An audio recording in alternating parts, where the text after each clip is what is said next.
خدا. بخور بابا بخور.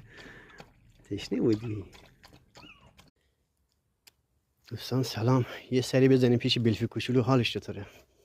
به به به به چه لمی داده.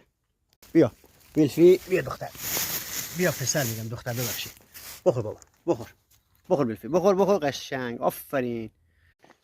بلفی اسمش هم گذاشتم بلفی. بلفی جان اینو بدیم اون بنده خدایی که تو خارج بود، سگش مرده، خدای عین سگش بود. دوستان سلام. من این پاکوتا رو وسط خیابون بود، به هر حال آوردم یه گوشه اینجا گذاشتم که تا. دوستان سلام، برادران و خواهران حمایت از حیوانات. این حیوان پاش مثل این که شکسته، حالا من نمیدونم. بلاس خانم سلام، وقت شما بخیر. یه دختر خوب اینجا هست، واقعا نمیدونم چه سگای خوبی رو ملت ول میکنه.